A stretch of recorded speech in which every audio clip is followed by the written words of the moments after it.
Si vous aimez le mystère, le paranormal, et que vous souhaitez en savoir plus sur les recherches en cours, eh bien restez avec nous sur Fréquence Évasion et découvrons ensemble en compagnie de scientifiques et de témoins les phénomènes que l'on dit surnaturels. Patience, c'est dans une poignée de minutes sur Fréquence Évasion. Loisirs, culture, environnement, économie. Sur Fréquence Évasion, l'info dans le Sud est sans limite. Fréquence Évasion. Fréquence Évasion. Vous écoutez Fréquence Évasion, nous sommes au Gros d'Agde en compagnie de Madame Coulas qui pratique la transcommunication instrumentale. Et oui, c'est les dossiers parapsychologie sur Fréquence Évasion. Donc aujourd'hui, nous allons parler de transcommunication instrumentale, la communication avec les défunts par le biais d'instruments audio et vidéo. Madame Coulas, bonjour. Bonjour. Alors pour commencer, Madame Coulas, pourriez-vous nous expliquer ce qu'est la transcommunication instrumentale? Eh bien, en ce qui me concerne, je pense que la TCI, c'est du spiritisme moderne. Et je pourrais aussi résumer en disant que c'est la communication avec l'au-delà à l'aide d'instruments tels que, et surtout avec un magnétophone. Alors, comment avez-vous découvert la transcommunication instrumentale et qu'est-ce qui a fait que vous avez pratiqué, que vous êtes venu à pratiquer cette communication avec les défunts par l'intermédiaire d'un magnétophone? Il y a exactement 12 ans, à la suite du décès de mon mari, mais je dois dire que bien auparavant, j'étais déjà très intéressée par ce que l'on nommait l'occultisme ou ésotérisme, et à l'âge où les jeunes filles lisent des romans d'amour, moi j'étais déjà très intéressée par des romans beaucoup plus sérieux qui touchaient le spiritisme en particulier, puisque c'est avec le spiritisme que j'ai fait mes premiers pas, disons, vers la parapsychologie. Aviez-vous assisté à des communications genre table tournante, spiritisme, avant de vous mettre à pratiquer cette transcommunication instrumentale par le biais de magnétophones? Oui, parce que involontairement, je me suis dédoublée une douzaine de fois. Je dois dire qu'au début, c'est très traumatisant parce qu'on ne s'y attend pas, parce que c'est inhabituel de se voir sur le toit d'une maison, se voir dans la rue, par exemple, alors qu'on était sagement couché dans son lit.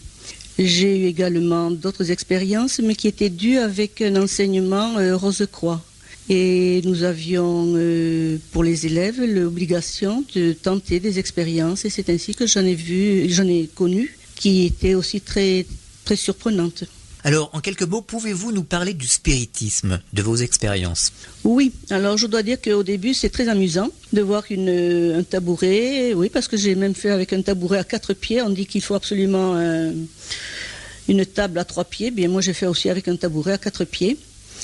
Et c'est très amusant, très drôle de voir le tabouret qui bouge, la table qui va à droite, à gauche. Seulement, ça devient très vite frustrant. Parce qu'en ce qui concerne les questions que l'on pose, eh bien, on obtient oui, on obtient non, peut-être. Et puis c'est tout. Et puis surtout, c'est qu'on s'aperçoit très vite que les entités, celles qui viennent, ne sont pas d'un niveau très spirituel très élevé parce qu'elles vous induisent en erreur. Et au milieu de vérités, enfin de choses qui devaient arriver, j'ai eu également beaucoup de mensonges et beaucoup de choses qui me déplaisaient. Alors, pouvez-vous nous parler de vos expériences? Quels sont les résultats les plus probants que vous ayez reçus? Alors, en ce qui concerne les résultats, je dois dire que parfois ils sont très spectaculaires, parfois ils sont très moyens, même si je procède de la même façon à chaque fois. Alors, tout dépend, je pense, des supports utilisés. Et les supports sont évidemment très variés. Au tout début, j'ai sur les conseils et les encouragements de Monique Simonet, qui a été la pionnière de la transcommunication en France.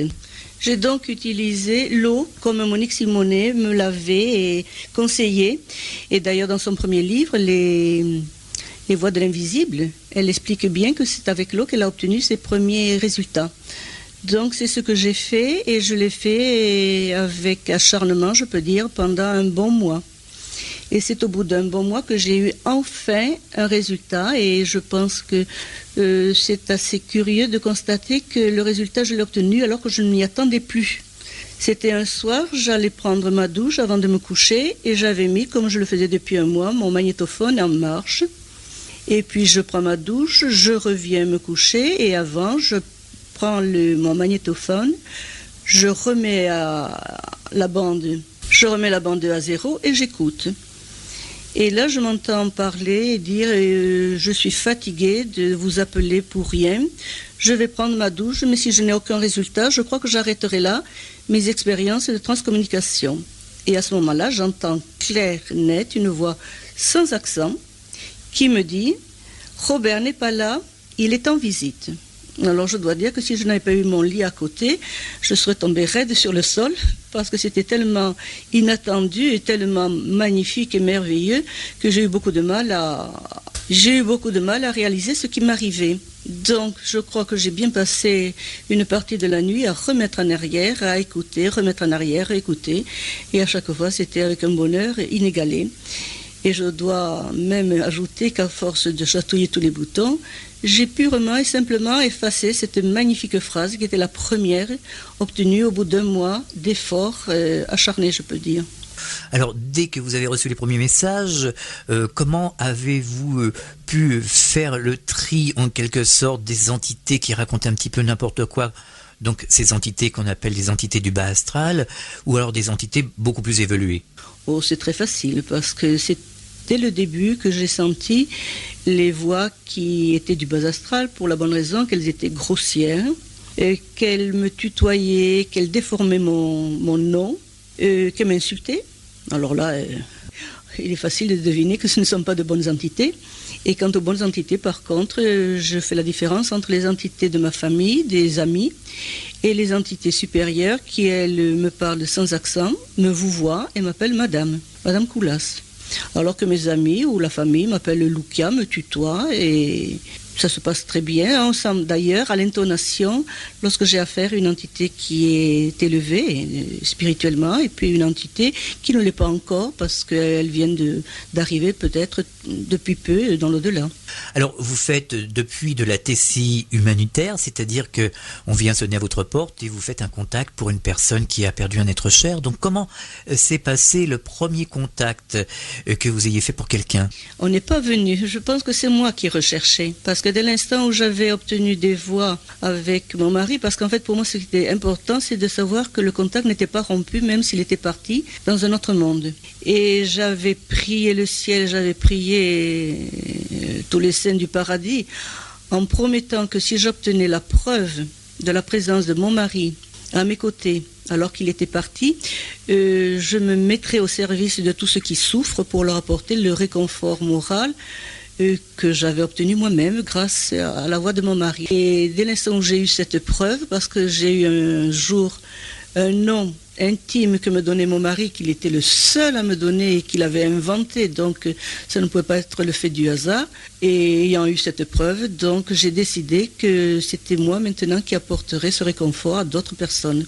Alors comme je ne connaissais personne autour de moi, puis qu'il m'était très difficile d'aller trouver les gens pour leur dire « Bon, vous avez perdu votre père, votre mère, eh bien venez chez moi, on va l'appeler, puis on va se mettre en communication avec lui. » Bon, ça ne faisait pas très sérieux tout ça.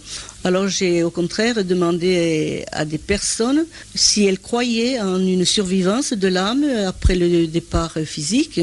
Et dès l'instant où elles me disaient oui, dès l'instant où je sentais qu'il y avait entre elles et moi des affinités, donc je savais que je pouvais parler sans crainte. Et c'est à ce moment-là que je leur demandais si elles connaissaient dans leur entourage quelqu'un qui avait perdu un être cher et qui aurait aimé obtenir les résultats que j'avais obtenus moi-même. Et c'est ainsi que petit à petit, une amie m'a envoyé une amie qui, elle, avait été rejetée par la religion. Ça, je dois le raconter parce que c'est une personne qui avait perdu son fils d'une façon tragique puisque c'était lui qui avait décidé de partir. Donc c'était un départ volontaire et cette personne qui était très croyante a cru trouver un refuge, un réconfort auprès d'un prêtre. Et le prêtre lui a dit « Mais madame, vous avez perdu votre fils à jamais parce que par son geste, il s'est éloigné et vous ne le reverrez plus. » Et donc cette personne était suicidaire. Elle avait l'impression d'avoir perdu son fils 2 fois. La première fois physiquement, puis elle l'avait perdu puisque, d'après ce prêtre, elle n'avait aucune chance de le retrouver dans le paradis. Alors elle est donc venue avec mon ami qui lui avait parlé de moi. Et là, ça a été magnifique, ça a été extraordinaire. Je ne cesse de faire écouter cette cassette à tous ceux qui sont désespérés parce qu'il y a, justement, après, même dans ces cas-là, il n'y a pas une rupture totale avec ce que l'on aime. Il y a simplement peut-être un prix à payer plus tard par une réincarnation à laquelle je crois, ou alors par un effort à faire dans l'au-delà, sur un autre plan. Mais cette maman a été réconciliée, non pas avec la religion, mais tout au moins avec la vie, puisqu'elle a commencé à vivre normalement, même après le départ de son fils. Alors, comme disent certaines personnes, le suicide est un frein à une bonne communication, transcommunication instrumentale. C'est vrai que dans une interview qu'a donnée Xavier Rodier, il parlait de sa NDE et il disait que notre vie ne nous appartenait pas et que c'était une aberration de se suicider. Donc, avez-vous eu des informations en faisant vos contacts sur des entités justement qui s'étaient suicidées, qui étaient parties par le suicide? Et y a-t-il aussi une autocensure du guide spirituel qui fait en sorte que certains messages ne passent pas pour ne pas déséquilibrer le chemin de vie de la personne qui vit sur Terre? Non, effectivement, parce que après cette dame dont j'ai connu d'autres personnes qui avaient vécu le même drame d'un fils ou d'une fille qui partait volontairement, et par mes communications, je sais qu'ils n'ont pas la possibilité de s'exprimer aussi facilement que d'autres disparus, d'autres entités de l'au-delà. Et c'est ce que j'ai remarqué en tout premier lieu lorsque j'ai appelé ce jeune homme. Je lui ai dit, avez-vous un message à donner à votre maman? Il m'a répondu, je ne peux pas parler. En fait, il a pu parler uniquement parce que mon mari l'a aidé, ou peut-être mon mari a été l'élément nécessaire pour qu'il puisse s'exprimer, puisque mon mari, en fait, est mon intermédiaire dans l'au-delà. Et c'est grâce à mon mari que même les personnes suicidées peuvent s'exprimer. C'est d'arriver d'autres fois. Alors, pour pratiquer la transcommunication instrumentale, on peut recevoir des messages sans support, mais c'est très très rare. On emploie en général des supports, le support haut, des langues inversées. Quel est le support qui marche le mieux? Alors, je dois dire que j'ai essayé toutes sortes de supports, même certains vont faire sourire. Parce qu'avec une amie, alors que nous faisions une séance de transcommunication, on avait commencé à frotter un pot en cuivre avec une éponge à nylon. Et sur ce genre de bruit, nous avions obtenu des réponses aux questions que nous avions posées. Alors je dois vous dire que tous les cuivres de la maison, la sienne et la mienne, y sont passés. Donc ça, c'est une anecdote. En fait, il y a d'autres supports beaucoup plus sérieux. Bien que cela ait marché, il y a surtout l'eau. Alors les voix par contre sont un petit peu sourdes, elles sont chuchotées, elles sont faibles, mais il peut y avoir aussi un concours de circonstances qui fait que les voix peuvent être très claires, très nettes. Ensuite, il y a les voix inversées. Alors je sais que Monique Simonet avait essayé après l'eau, elle avait essayé les voix inversées, et cela nous vient, je pense, de groupes allemands. Ce sont les premiers qui ont essayé des voix qu'ils ont inversées. Et c'est sur ce charabia, parce que c'est un véritable charabia, que l'on met en sourdine, où l'on peut poser des questions. Et là, les réponses sont beaucoup plus claires, sont nettes. Elles sont même longues. Les phrases sont assez longues, ce qui est assez rare à obtenir en transcommunication. Et alors que les voix inversées allemandes sont d'un ton égal, eh bien je peux dire que moi, mes voix que j'obtiens, ce sont des voix avec l'accent du Midi, l'accent de Paris, toutes sortes d'accents, et qui n'ont rien à voir avec l'accent d'origine, puisque une voix allemande, même inversée, ça a toujours une intonation allemande. Alors, les transcommunicateurs reçoivent également des voix sans support. Oui, je peux dire que ça arrive très souvent en fin de cassette. Lorsque j'ai terminé une cassette, lorsque j'ai terminé un contact plutôt, par la cassette, je m'aperçois qu'il reste de la bande. Donc je laisse la bande se dérouler et je fais ce que j'ai à faire. Je vais, je viens, je fais mon ménage, je fais ma vaisselle. Et puis c'est à ce moment-là que des voix peuvent s'enregistrer toutes seules. J'ai obtenu également des voix en pleine nature. Je les ai obtenues aussi, donc c'est sans support, à moins qu'il y ait le support ambiant, parce que forcément dans l'air ambiant, il y a des vibrations que nous n'entendons pas, mais que les animaux entendent. Alors ces vibrations forcément agissent pour l'enregistrement des voix. Il y a aussi des voix que j'ai obtenues, je l'ai dit, en faisant ma vaisselle, en frottant des verres en cristal. Et les voix sont aiguës, mais elles sont claires, elles sont nettes. J'ai obtenu aussi, alors d'autres supports, j'ai obtenu des frottements. On m'avait dit de mettre de la musique, moi ça ne marche pas, ça ne me réussit pas. Je mets très souvent aussi entre deux postes étrangers. Alors c'est un support radio, alors je vais avec un va-et-vient mais très rapide d'une radio étrangère à l'autre, je le fais à toute vitesse, de façon à ce que une radio n'ait même pas le temps de pouvoir inscrire une syllabe, et j'obtiens des phrases entières. Alors un jour, vous avez reçu un message vous disant Lucia, ça passe mal ou quelque chose comme ça, il fait du vent. Donc, est-ce que vous avez l'impression que les conditions atmosphériques ici sur Terre, enfin dans le monde physique, interfèrent à une bonne communication entre les deux plans ? Oui, je le crois, parce que effectivement, j'avais invité plusieurs personnes pour écouter des voix, enfin plutôt, elles voulaient faire un enregistrement et il y avait un Mistral très fort. J'ai quand même essayé le contact et lorsque j'ai voulu écouter, on avait voulu s'exprimer, je sentais qu'il y avait des syllabes, des phrases qui avaient été prononcées mais qui étaient absolument inaudibles, incompréhensibles. Et j'avais donc enlevé mes écouteurs, j'avais arrêté le magnétophone et je leur avais dit à ces amis venus pour un contact, je vous avais prévenu, il y a trop de vent.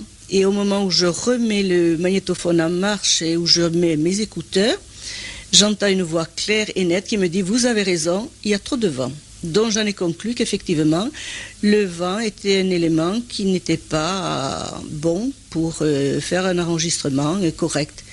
Il y a le vent, il y a les orages, il y a aussi le bruit des voitures qui empêche les voix de s'exprimer. Il y a aussi, bon ça aussi c'est amusant mais je le signale, c'est que j'ai obtenu également des voix sans support au moment de mon sommeil. Ça c'était une expérience que j'ai faite et bon qui est un petit peu frustrante parce qu'il n'est pas possible de poser des questions dès l'instant où l'on dort. Et j'ai remarqué, j'ai obtenu de très très nombreuses voix et des voix différentes d'hommes, de femmes, d'enfants. Et cela m'a beaucoup intriguée parce que je pensais qu'avec mes cordes vocales, je n'obtiendrais, si mes cordes vocales entrent en jeu, bien sûr, dans cet enregistrement, je pensais que mes cordes vocales ne pouvaient donner que des voix ressemblant à ma voix. Et j'ai été très étonnée au petit matin, lorsque j'ai écouté la bande, de constater qu'il y avait des voix d'hommes, des voix graves, des voix d'hommes jeunes, donc plus fines, des voix de femmes, des voix même d'enfants. Et là, c'est une expérience que j'ai recommandée à plusieurs personnes. Il semble que ce soit très difficile à obtenir parce que personne n'a pu me donner des résultats probants de ce support. Et je dois ajouter effectivement que lorsque je me mets à ronfler, ça m'arrive parfois, là les voix s'arrêtent tout de suite. Il semblerait donc que le fait de ronfler doit couvrir peut-être ces voix de l'au-delà. Et donc c'est un inconvénient majeur pour continuer, je continue bien sûr à ronfler, mais les voix par contre ne s'enregistrent plus. Un phénomène aussi qui vous est arrivé, c'est-à-dire quand vous prenez votre micro, que vous appelez les entités, et il y a plusieurs entités qui se précipitent comme ça, et c'est un chassé-croisé, un espèce de tohu-bohu, et on ne s'y retrouve plus, on ne sait plus, et qui est qui, et qui vient donner un message. Oui, au début ça le faisait. Au début, effectivement, quand je décidais de faire un contact, parfois personnel, j'avais immédiatement plein de voix qui s'immisçaient. Alors que je ne voulais parler qu'à mon mari, par exemple, ou à mes parents, eh bien, j'avais plein de voix qui s'immisçaient, qui m'appelaient Madame Koulas, Lucia, des voix qui étaient enfantines, des voix qui étaient avec un accent du Midi. Et là, ça me gênait beaucoup parce que je ne savais jamais si j'avais affaire à mes parents ou si c'était une entité tout à fait inconnue. Et là, j'avoue qu'au début, c'est très difficile. Et puis maintenant, je cerne mieux parce que je demande à ce qu'on m'aide, à ce que ce soit la personne que j'appelle qui vienne. Mais ça n'empêche pas, néanmoins, des personnes de l'au-delà de s'infiltrer et de venir me dire bonjour en passant, ou salut Lucia, ou comment vas-tu, ou le bonjour chez toi. Et ça, je peux rien y faire. Alors, qu'apporte l'ATCI, cette pratique de la transcommunication instrumentale, pour les gens qui ont perdu un être cher ?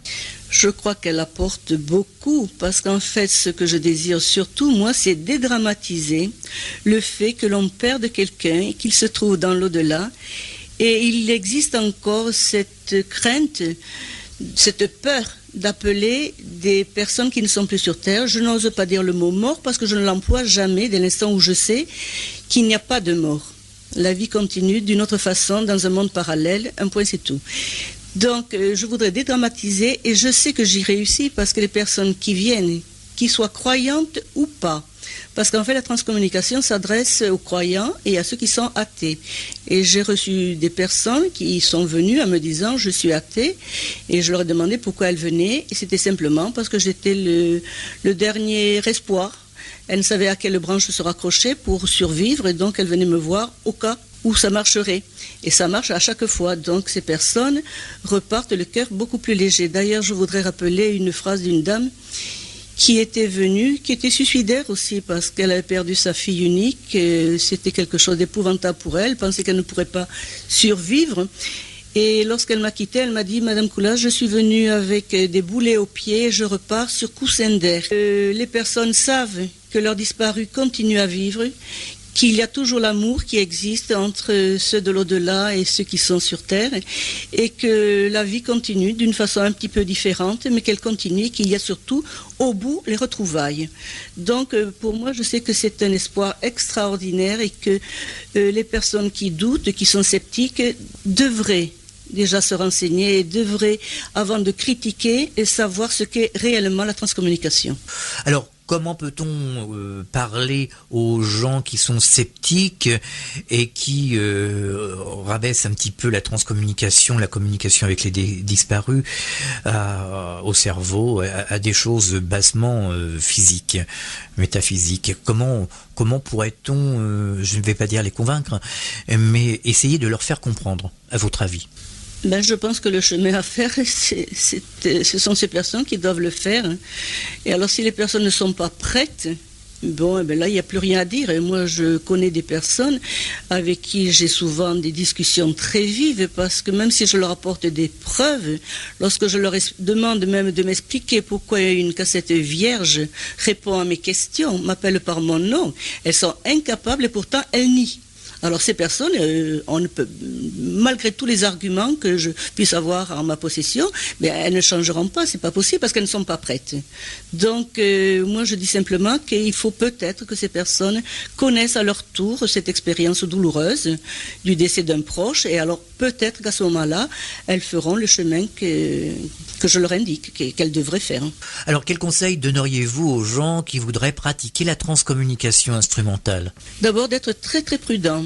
Ensuite, d'être vraiment motivé, ne pas le faire comme un jeu. Parce que c'est là que le risque peut être très grand. Les entités du bas astral peuvent profiter justement de ce jeu pour prendre possession peut-être même de la personne, tout au moins de son esprit, de son subconscient et puis même de son psychisme, parce que je connais de nombreuses personnes qui ont dû faire des séjours en établissement psychiatrique. Alors donc ce n'est pas un jeu, il faut être motivé, il faut avoir beaucoup d'amour de Dieu et puis d'amour pour les autres.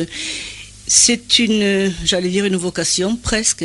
Il faut être très disponible, il faut faire très attention. Oui, c'est le seul mot que je puisse dire et ajouter. Oui, avoir beaucoup de disponibilité, aussi surtout beaucoup de patience. Eh bien, merci Madame Koulas de nous avoir donné tous ces renseignements sur la transcommunication. Au revoir et à bientôt. Au revoir. Eh bien, nous étions au Gros d'Agde en compagnie de Madame Koulas qui pratique la transcommunication instrumentale. À bientôt sur Fréquence Évasion pour un nouveau volet sur la parapsychologie. Fréquence Évasion.